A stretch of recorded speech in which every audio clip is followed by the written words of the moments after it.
India telah mengerahkan kapal perang ke Laut Arab sejak akhir tahun 2023 untuk membantu mengamankan kapal-kapal dagang dari serangan bajak laut maupun militan bersenjata. Pada Rabu 17 Januari malam, kapal perang India mengklaim berhasil menyelamatkan awak kapal Amerika Serikat yang diserang Houthi Yaman di Teluk Aden. Menurut Angkatan Laut India, kapal kargo Genco Picardy milik Amerika dihantam oleh drone pada tengah malam. Saat itu juga, kapal mengirim panggilan darurat kepada kapal perang India.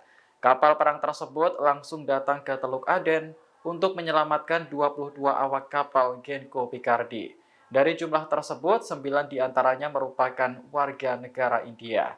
Menurut Angkatan Laut India, kapal milik Amerika sempat terbakar akibat dihantam drone. Namun, api dengan cepat dikendalikan dan kapal tetap bisa melanjutkan pelayaran menuju pelabuhan berikutnya. Juru bicara Houthi, Jenderal Yahya Saree juga telah mengakui bahwa pihaknya menyerang kapal Genco Picardy. Namun, senjata yang diluncurkan olehnya bukan drone, melainkan rudal Angkatan Laut. Jenderal Yahya menegaskan bahwa pihaknya akan terus menargetkan kapal-kapal milik Amerika dan Inggris sebagai balasan atas agresi.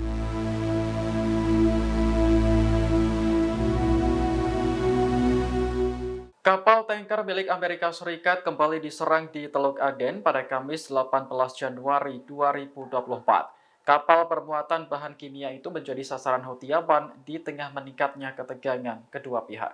Perusahaan manajemen risiko maritim Inggris Ambrey membenarkan adanya serangan terhadap kapal milik Amerika.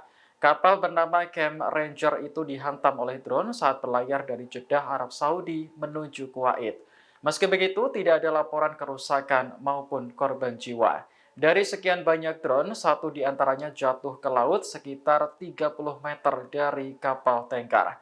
Kapal Camp Ranger memang dimiliki oleh Amerika, namun pengoperasiannya dilakukan oleh Yunani. Komando Pusat Amerika atau CENTCOM juga membenarkan serangan terhadap kapal Camp Ranger di Teluk Aden. Disebutkan bahwa Houthi menargetkan kapal itu menggunakan rudal balistik anti kapal, bukan drone. Hal itu juga dibenarkan oleh juru bicara Houthi, Jenderal Yahya Saree. Menurutnya, serangan itu dilakukan sebagai balasan atas agresi yang diluncurkan Amerika dan Inggris di Yaman.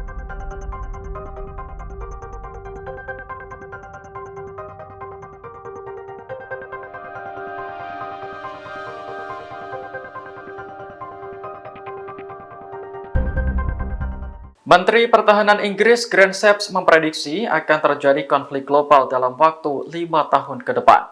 Konflik tersebut melibatkan Barat dan Rusia, China, Iran, serta Korea Utara. Hal itu disampaikan Shapps dalam pidatonya di Lancaster House di London pada Senin 15 Januari 2024. Menurutnya, konflik yang terjadi saat ini di sejumlah negara akan berkembang menjadi lebih luas. Oleh karena itu, Shapps berencana meningkatkan anggaran belanja militer untuk menghadapi situasi tersebut. Selain Inggris, negara sekutu lainnya juga diminta menaikkan anggaran pertahanan. Dalam pidatonya, Shapps menggambarkan Inggris sebagai negara dengan kekuatan militer global terkemuka. Negara itu telah menghabiskan lebih dari 2% produk domestik brutonya untuk pertahanan. Rekor anggaran pertahanan tertinggi yang pernah tercatat mencapai 50 miliar pound sterling atau sekitar 992 triliun rupiah. Rencananya, Shapps akan meningkatkan angka tersebut menjadi 2,5% tahun ini. Adapun sejumlah negara yang kini terlibat konflik yakni Rusia, Ukraina, serta Hamas dan Israel. Sementara China, Taiwan, dan Korea Utara, Korea Selatan juga memanas meski belum ada serangan.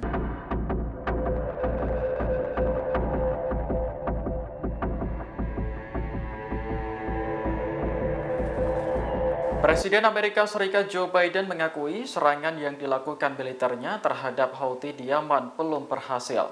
Oleh karena itu, Amerika dan Inggris akan terus menyerang Houthi sampai militan tersebut menghentikan operasi di Laut Merah. Hal itu disampaikan Biden kepada awak media pada Kamis 18 Januari 2024. Ia menekankan bahwa Amerika Serikat terus berkomitmen untuk melawan Houthi.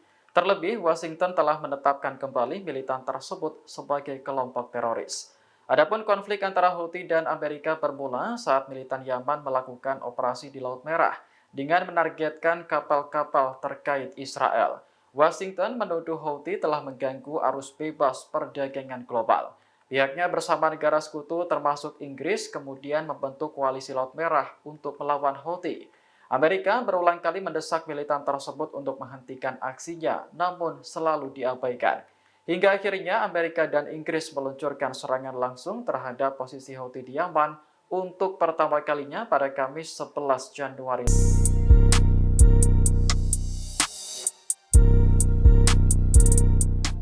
Houthi Yaman telah menargetkan kapal-kapal di Laut Merah sebagai bentuk protes terhadap Israel yang menyerang Gaza. Hal ini membuat sejumlah perusahaan maritim dunia khawatir jika kapalnya melewati perairan tersebut. Namun Houthi menjamin kapal-kapal yang tidak berhubungan dengan Israel akan tetap aman, terutama kapal Rusia dan Cina. Hal itu disampaikan pejabat senior Houthi Mohammed Al-Buhaiti kepada media Rusia Izvestia. Dalam artikel yang diterbitkan pada Jumat 19 Januari, Buhaiti menyebut Rusia dan Cina tak perlu khawatir, sebab kapal-kapal mereka tidak akan diserang saat melewati Laut Merah. Buhaiti menegaskan bahwa pihaknya siap menjamin keamanan kapal-kapal di Laut Merah selama tidak berhubungan dengan Israel. Bagi Houthi, kebebasan dalam bernavigasi juga memainkan peran penting bagi Yaman. Dalam wawancara bersama media Rusia, Buhaiti mengungkap tujuan sebenarnya operasi di Laut Merah. Menurutnya, Houthi sama sekali tidak ingin menangkap atau menenggelamkan kapal-kapal dagang. Ia hanya ingin membuat perekonomian Israel terganggu. Dengan begitu, negara Zionis akan kehabisan uang dan perang di Gaza dapat segera dihentikan.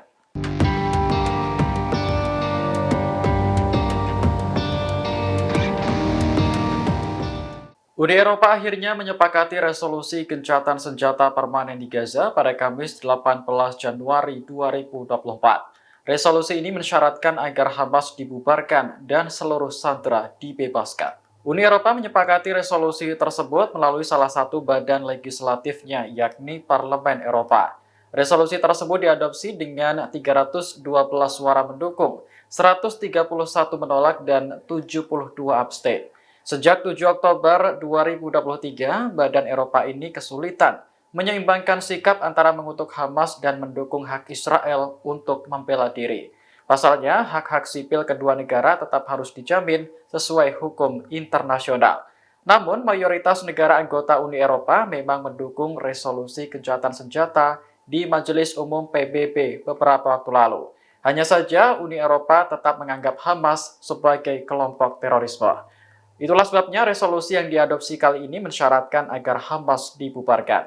Anggota Parlemen Eropa mengatakan bahwa pendudukan di wilayah Palestina harus diakhiri dan menyerukan agar pihak yang bersalah dimintai pertanggungjawaban. Download Tribun X sekarang, menghadirkan lokal menjadi Indonesia.